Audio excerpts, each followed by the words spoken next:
सपा सबसे बड़ी गुंडों की पार्टी। इनका लिस्ट उठा के देखिए, इनके शासन का केवल और केवल गुंडों को खुला समर्थन और उनको रोकने वाले पुलिस वालों को खुला रोक। कोई पुलिस वाला एक्टिव हुआ तो फाल्स केस लगा के जेल में बंद करना।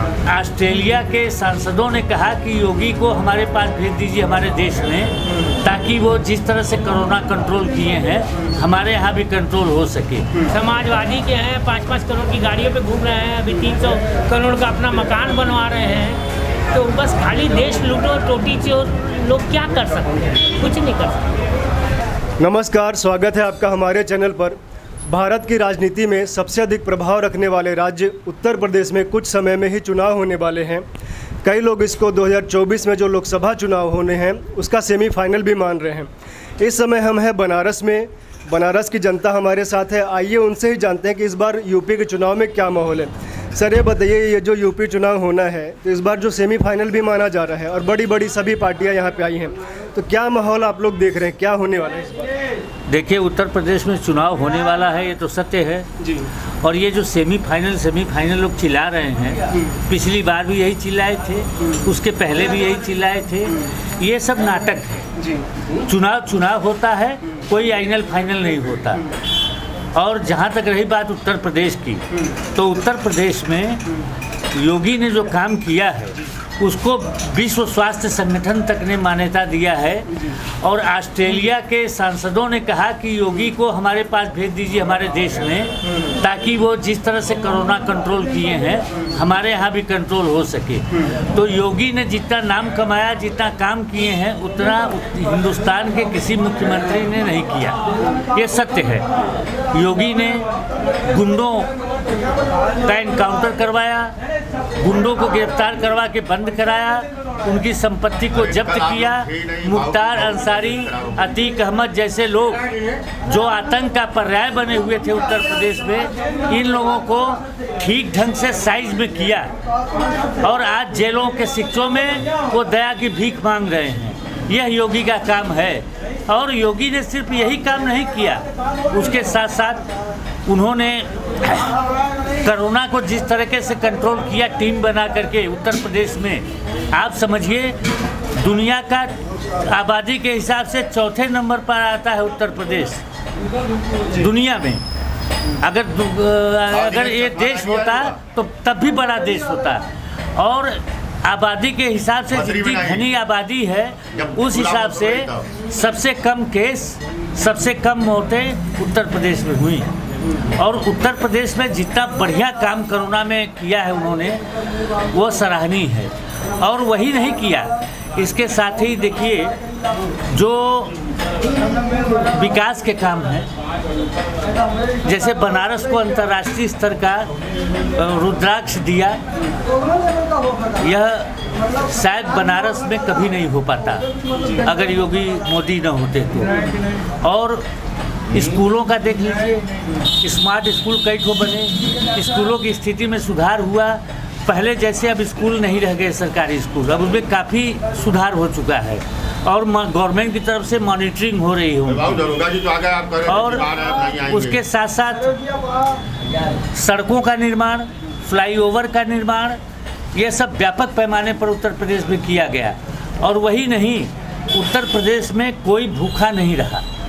आप समझिए कि उत्तर प्रदेश सरकार ने बिना राशन कार्ड के भी लोगों को राशन दिया ताकि वो भूखे न सो सकें। आप जाइए, आपके पास कार्ड नहीं है, आपके पास भोजन नहीं है, आप वहाँ से भोजन लीजिए और खाइए। बिना कार्ड के भी मिल जाएगा? हाँ, बिना कार्ड के मिल रहा है राशन। और वही नहीं, फ्री दवाई, इंजेक्शन के मामले में उत्तर प्रदेश हिंदुस्तान में सबसे ऊपर है, कोरोना कंट्रोल में सबसे ऊपर है। अब क्या चाहिए? अब कौन सा काम ढूंढ रहे हैं लोग? जो समाजवादी पार्टी के जो नेता लोग हैं वो बोल रहे हैं कि खेला हो बे, मतलब जैसे पश्चिम बंगाल में खेला हुआ तो उत्तर प्रदेश में भी खेला होगा। देखिए, ये नकली नारा गढ़ते हैं और उसको मार्केट में चलाते हैं। पिछली चुनाव में विधानसभा के लड़कों को 2 7 पसंद है, राहुल गांधी साइकिल 7% है, साइकिल पर बैठते थे पीछे और आगे आगे अखिलेश चलाते थे। साइकिल इस तरह से पंचर हुई कि इतिहास साक्षी है कि जो पार्टी सत्ता में पूर्ण बहुमत के साथ थी वह 50 के लगभग आ गई। आपने कोई कुकर्म किया था तभी ना जनता ने आपको लटकाया इस बुरी तरह से। अगर आप अच्छा काम किए होते तो इतनी बुरी हार तो उम्मीद नहीं थी जिस तरह से हुई। तो विधानसभा में इन्होंने यूपी को ये 7% है, नौजवान लड़के आए, लोकसभा में बुआ बबुआ आए, सबों ने अपनी औकात नाप लिया। अब ये नया नारा दे के आ रहे हैं, इस बार इस धूल चाटेंगे उत्तर प्रदेश के मैदान में। ये जातिवाद का नारा दे रहे हैं, ब्राह्मणों को रिझा रहे हैं मायावती और अखिलेश। ब्राह्मण हिंदुस्तान की सबसे बुद्धिमान कौम सदियों से रही है। सबको शिक्षा प्रदान करने का काम ब्राह्मणों ने किया है, सबका पूजा पाठ ब्राह्मणों ने सिखाया। एक तरह से ब्राह्मण हिंदुस्तानी संस्कृति के रक्षक माने जाते हैं। उनको ये बेवकूफ़ समझ रहे हैं कि इनका नाम ले लेंगे तो वोट मिल जाएगा। ब्राह्मण इतना बेवकूफ़ नहीं है, तुमको ऐसा धूल चटाएगा कि तुम कई पीढ़ी तक याद रखोगे। जो काशी विश्वनाथ कॉरिडोर का जो निर्माण हो रहा है, तो कई लोग यह भी कह रहे थे कि जो कुछ ब्राह्मण हैं, जो कुछ उसमें मंदिर तोड़े गए, तो कुछ ब्राह्मण उसको लेके विरोध में हैं। तो ऐसा कुछ है, क्योंकि कल हम भी काशी विश्वनाथ गए थे तो लोग मोदी की प्रशंसा कर रहे थे कि खुला खुला काफ़ी अच्छा काम हुआ है। देखिए, कोई भी ब्राह्मण नाराज नहीं है। जिस ब्राह्मण की तो सर ये माहौल क्यों बन रहा है? जैसे मायावती बोल रही है कि ब्राह्मणों पे अत्याचार हो रहे हैं, वो हमारे साथ आ जाए, अखिलेश यादव भी लगे हुए हैं। तो देखिए, ये झूठ बोल के फूट डालो की राजनीति कर रहे हैं लोग। ये लोग झूठ प्रचारित कर रहे हैं, जबकि वास्तविकता ये है कि कोई ब्राह्मण नहीं नाराज है। 10 गुना 20 गुना दाम मिला है एक छोटे छोटे कमरों का जब अधिग्रहण हो रहा था। जिसके पास छोटे से कमरे थे आज वो अच्छा खासा फ्लैट बनवा के गाड़ी खरीद के घूम रहा है। छोटे छोटे कमरों का 1-1 करोड़ रुपया दिया गया है, जिसकी कीमत 5 लाख भी नहीं थी। क्या बात करेंगे ये लोग? आपको याद है जब तोड़ा जा रहा था तो बनारस के एक प्रतिष्ठित नेता ने एक मूर्तिकार के घर से कुछ मूर्तियाँ ट्रैक्टर पर लदवाई और उनको ले जाके वहाँ पर रख दिया, दिखाया कि देखिए ये मूर्तियाँ तोड़ी गई। बाद में जब पोल खुला तो वही राहुल गांधी वाला हाल है कि झूठ बोलता है, कोर्ट में जाके माफ़ी मांगता है, फिर वापस आता है, फिर झूठ बोलता है। देखिए, इस देश की जनता अब सन 47 वाली जनता नहीं है कि वोट हमारा कहाँ पड़ेगा 2 बैलों की जोड़ी में। अब इस देश की जनता काफ़ी बुद्धिमान हो गई है, युवा भारत है, पढ़ा लिखा नौजवानों की संख्या बढ़ गई है। युवा भारत देख रहा है कि देशद्रोहियों की जमात किस तरह से इकट्ठा हो रही है, झूठों की जमात किस तरह से इकट्ठा हो रही है और किस तरह से झूठ बोल बोल के षड्यंत्र रचा जा रहा है, किस तरह विदेशी पैसे पर हिंदुस्तान में षड्यंत्र रचे जा रहे हैं, किस तरह से विदेशी मीडिया को खरीद करके हिंदुस्तान को बदनाम करने की कोशिश की जा रही है, किस तरह सेना के किए गए अच्छे कार्यों को मटियामेट किया जा रहा है। ये सारे लोग देख रहे हैं कि इस देश को अपनी कुर्सी मिल जाए चाहे ये देश मटियामेट हो जाए, इस नीति को ये देश नहीं स्वीकार करेगा। यह देश नहीं, दुनिया का कोई देश नहीं स्वीकार करेगा कि देश की इज्जत को मटियामेट करिए कुर्सी के लिए। कोई स्वीकार नहीं करता इस बात को। पश्चिम बंगाल विधानसभा के जो परिणाम आए हैं, जो विपक्ष है उससे बहुत उत्साहित है। उसको ये लग रहा है कि जो मुसलमान है वो इकट्ठा होकर एक पार्टी को वोट दे दें और हिंदुओं की वोट हम बांट के सत्ता में आ जाएंगे। इसीलिए आप देखिए उत्तर प्रदेश में अखिलेश यादव आतंकवादियों का भी समर्थन कर रहे हैं, पाकिस्तान जिंदाबाद के नारे लग रहे हैं। तो क्या वो स्ट्रेटेजी उत्तर प्रदेश में काम कर सकती है इस तरह? देखिए, ये नेता निहायत ही मूर्ख हैं, ये पढ़े लिखे तो हैं नहीं। देखिए, इनको विरासत में राजनीति मिली है, इनकी शिक्षा भले विदेश में हुई है लेकिन किस तरह से हुई है अमर सिंह ने बता दिया। अमर सिंह ने बता दिया कि इनका एडमिशन मैंने कैसे कराया और जाके मैं 1 महीना रहा वहाँ और ये कैसी पढ़ाई पढ़े हैं भगवान ही मालिक है।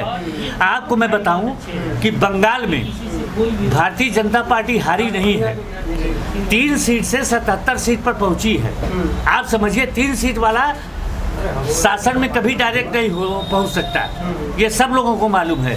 और जहां तक बंगाल में बात है तो बंगाल में भय दिखा करके ममता बनर्जी ने चुनाव जीता है कि कल सिक्योरिटी फोर्सेज हट जाएंगी तो तुम्हारा क्या हाल होगा। आपको मैं बताऊं कि बंगाल में जो चुनाव हुए हैं वैसा चुनाव हिंदुस्तान में कहीं नहीं होता। वहाँ पर एक तरह से अभी मानवाधिकार आयोग ने कहा कि वहाँ कानून का शासन नहीं है, वहाँ शासक का शासन है। तो इससे गंदी बात और क्या हो सकती है। जहाँ तक रही बात मुसलमान वोटों की, तो बंगाल उत्तर प्रदेश नहीं है। उत्तर प्रदेश में कोई ऐसा विधानसभा क्षेत्र नहीं है जो मुसलमानों के बल पर जितवा दे चुनाव। उत्तर प्रदेश में आबादी इस तरह से है, वितरित है कि जब तक कई जातियों का समूह आपको वोट नहीं करेगी तब तक आप चुनाव नहीं जीतेंगे। यहाँ कोई भी जाति किसी भी क्षेत्र में डोमिनेटिंग स्थिति में नहीं, मिक्स करके डोमिनेट करते हैं, लेकिन अकेले अकेले कोई भी जाति डोमिनेट नहीं करता। और अखिलेश यादव मुसलमानों के बल पर कूद रहे हैं, कांग्रेस मुसलमानों के बल पर कूद रही है, आप पार्टी मुसलमानों के बल पर कूद रही है, मायावती मुसलमानों के बल पर कूद रही है। अब बताइए, मुसलमान थोड़े से हैं, उत्तर प्रदेश में 12-13% मुसलमान हैं, वो किसको किसको वोट देंगे, किसको किसको वोट देंगे। और ओवैसी ऊपर से आ गए, ओवैसी भीड़ लेके दौड़ रहा है। ऐसा है कि अगर हजार वोट भी बटा तो कितने बटे, नहीं बटा तो सवाल ही नहीं है कि न बटे। कोई भी ऐसी बिरादरी नहीं है जो एन ब्लॉक वोट करती है चुनाव में। मैं आपको एक बात बता दूं, कोई भी बिरादरी एन ब्लॉक 100% वोट नहीं करती। हमेशा वोट मिक्स, उत्तर प्रदेश की मैं बात बता रहा हूँ, हमेशा मिक्स वोट पड़ता है और उसी से चुनावी रिजल्ट, जो सबका वोट पाता है थोड़ा थोड़ा थोड़ा थोड़ा, वही चुनाव जीतता है। और अखिलेश यादव ने तो जो किया है, उत्तर प्रदेश के लोक सेवा आयोग को भ्रष्ट बना दिया। उत्तर प्रदेश में जितनी नियुक्तियां बाकी हुई सब चौपट हो गई, 70 में से 56 सब पर कोर्ट केस हो गए। आपको मैं बता दूं, बिरादरी विशेष के दरोगा हर थाने पर तैनात किए गए, बिरादरी विशेष के विभागाध्यक्ष हर जगह पर तैनात किए गए, जिसकी परिणति हुई कि ये अखिलेश यादव का पतन। आपको बताएं, मोदी जी ने लाखों लोगों को नौकरी दिया है, करीब 2 करोड़ लोगों को उत्तर प्रदेश में नौकरी मिली है मोदी के आने के बाद। जितने भी शिक्षक थे, शिक्षक की सीट खाली थी, सबको भरा, पुलिस विभाग में भरा, और विभागों में जितनी पोस्ट खाली थी सबको चुन के मंगवाया और सबको निष्पक्ष भाव से भरा। किसी में 1 पैसे का लेन देन नहीं हुआ, मेरिट के आधार पर सारी नियुक्तियां हुई हैं। और अक्सर आप हर महीने सुन रहे होंगे कि योगी जी नियुक्ति पत्र बांट रहे हैं। ऐसा नहीं है कि योगी की तुलना, मैंने बताया ना कि योगी की तुलना हिंदुस्तान का कोई मुख्यमंत्री करने की इस समय हैसियत में नहीं है। गाली दीजिए आप, आपका मुंह है, आप गाली किसी को दे सकते हैं, लेकिन कामों को अगर बारीकी से देखेंगे आप, तो योगी ने जो काम किया है उत्तर प्रदेश में न कभी हुआ है और न कभी होगा योगी के जाने के बाद, इतना निश्चित समझ लीजिए। आप बताइए सर, आप लोग को क्या माहौल लग रहा है, जो उत्तर प्रदेश में चुनाव है, माहौल किस तरफ लग रहा है? आपका देखिए, सबसे पहले बात तो ये है ना कि आप जो सवाल पूछ रहे हैं वो सवाल ही बेसिकली गलत है जी। क्यों गलत है? अखिलेश चाहते हैं सत्ता में वापस आना, तो ऐसा क्या खासियत है कि अखिलेश को हम सत्ता में लाएं? आपका सवाल तो ये होना चाहिए। यदि ये सवाल पूछा जाए कि योगी को क्यों दोबारा चुना जाए, तब तो और हमें बताना पड़े कि ये कारण है जिससे योगी को चुनना चाहिए, तो फिर तो डाउट है हर चीज़ पर। मतलब आप कह रहे हैं कि योगी सरकार, मतलब अखिलेश यादव को और मुलायम सिंह यादव को यहाँ के लोग भूल गए हों, तो इससे बड़ी विडंबना क्या होगी? अच्छा, मतलब गुंडों, भ्रष्टों, चोरों, है ना, आतंकियों को समर्थन देने वालों का लगातार इनका फेहरिस्त है, लिस्ट है, और ये जनता में खड़े होके मांगते हैं वोट। इससे बड़ा मतलब क्या होगा? यहाँ की जनता को सोचना चाहिए। मतलब कौन गुंडे हैं, सपा वाले किसको कह रहे हैं, थोड़ा स्पष्ट बोलिए। अरे बोल तो दिया पूरा। सपा सबसे बड़ी गुंडों की पार्टी, इनका लिस्ट उठा के देखिए, इनके शासन का केवल और केवल गुंडों को खुला समर्थन और उनको रोकने वाले पुलिस वालों को खुला रोक, कोई पुलिस वाला एक्टिव हुआ तो फॉल्स केस लगा के जेल में बंद करना। आजकल पूर्व डीजीपी ब्रिजलाल का वीडियो वायरल हो रहा है, समझ रहे हैं ना आप? उस वीडियो को सुनिए, आप समझिए। और ये खड़े होके जनता के बीच में वोट मांगते हैं और जनता वोट देने के लिए तैयार होती है ना, ये इस प्रदेश की विडंबना है। इनको रहना ही नहीं चाहिए।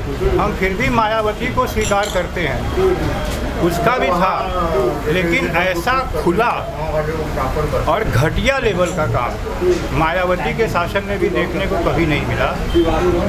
जितना खुला ये काम अखिलेश यादव की पार्टी समाजवादी पार्टी करती है। ये बेसिकली अखिलेश की कहा है, ये तो मुलायम की पार्टी है और मुलायम ने जो किया है वो मिला है।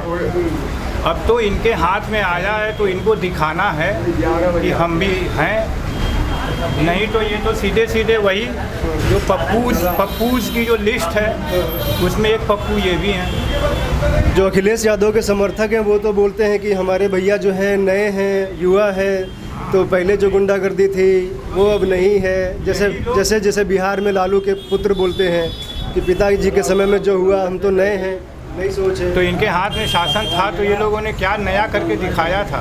गुंडों की पार्टी नहीं है तो इनके हाथ में जब 5 साल तो मुलायम शासन किए हैं ना, मान लीजिए वो तेजस्वी यादव ने तो कुछ भी नहीं किया, उसके हाथ में पावर आया ही नहीं, लेकिन ये तो 5 साल शासन किए हैं ना।